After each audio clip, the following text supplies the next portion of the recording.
ہمارے گاؤں کے اندر، بستی کے اندر، شہروں کے اندر، ہر ملک کے اندر جہاں بھی جیسا جو بھی انسان ہے اپنے طریقے سے اس دن کو مناتا ہے۔ اور میں تو یہ کہتا ہوں کہ آج کے ایسے نازک حالات کے دور میں، آج کے ایسے ماحول میں جہاں پر ایسی جماعت نے جنم لے رکھا ہو کہ ان مجاہدین آزادی کی تاریخ کو مٹانے کی کوشش کی جا رہی ہو، وہاں پر منانا بالکل ضروری اور سخت ہو جاتا ہے۔ تو مسلمانوں یاد رکھنا،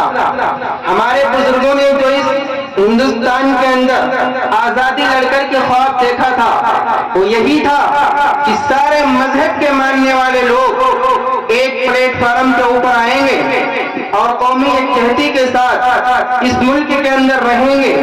بسیں گے، جئیں گے۔ لیکن آج افسوس کے ساتھ کہنا پڑ رہا ہے اس ملک میں رہنے والے کچھ لوگوں نے اس ہندوستان کے نقشے کو بدلنا چاہتے ہیں، اس کی صورت کو تبدیل کرنا چاہتے ہیں۔ مسلمانوں یاد رکھنا، جب تک جسم کے اندر جان رہے گی، اگر اللہ نے چاہا تو ان کی ہم تمام کوششوں کو ناکام کرنے کی انشاءاللہ برابر کوشش کرتے رہیں گے۔ اور ان جیسے لوگ آئے ہیں اور برابر انہوں نے اپنی اپنی کوششیں کی ہیں لیکن چلے گئے ہیں۔ راحت اندوری نے ایک شعر کہا ہے، اگر خلاف ہیں ہونے دو، اگر خلاف ہیں ہونے دو، کوئی جان تھوڑی ہے، یہ سب دھواں ہے، کوئی آسمان تھوڑی ہے۔ اور لگے گی آگ تو آئیں گے گھر کئی عزت میں، لگے گی آگ تو آئیں گے گھر کئی عزت میں۔ یہاں پر صرف ہمارا ہی مکان تھوڑی ہے، مجھے معلوم ہے کہ دشمن بھی کم نہیں ہے، مجھے معلوم ہے کہ دشمن بھی کم نہیں ہے، لیکن ہماری طرح ہتھیلی پہ جان تھوڑی ہے۔ اور ہمارے منہ سے جو نکلے وہی صداقت ہے، ہمارے منہ سے جو نکلے وہی صداقت ہے۔ ہمارے منہ میں تمہاری زبان تھوڑی ہے، جو آج صاحب مسند ہیں کل نہیں ہوں گے، جو آج صاحب مسند ہیں کل نہیں ہوں گے، کرایہ دار ہیں، کوئی ذاتی مکان تھوڑی ہے۔ سبھی کا خون شامل ہے یہاں کی مٹی میں، سبھی کا خون شامل ہے یہاں کی مٹی میں، کسی کے باپ کا ہندوستان تھوڑی ہے۔ انہی اشعار کے مطابق اس ہندوستان کے اندر ہم جئیں گے، رہیں گے اور مریں گے جب تک کہ ہمارے جسم کے اندر جان رہے گی۔ اسی طریقے سے برابر مسلسل جدوجہد کرتے رہیں گے اور اپنے ان بزرگوں کی تاریخ کو یاد کرتے رہیں گے، ان کے نام کو اسی طریقے سے لیتے رہیں گے، زندہ کرتے رہیں گے جب تک اس ملک کے اندر ہم لوگ جیتے رہیں گے۔ مسلمانوں، آج کے جو پروگرام منعقد کیے جاتے ہیں ان کا مقصد یہی ہوتا ہے کہ ہم سمجھیں، ہمارے چھوٹے چھوٹے بچے بھی سمجھیں، تاکہ آگے آ کر کے جو کتابوں کے اندر تبدیلی کی جا رہی ہے یہ بدزن نہ ہو جائے، ہمارے بزرگوں سے دوری نہ اختیار کرنے لگے۔ افسوس کے ساتھ کہنا پڑ رہا ہے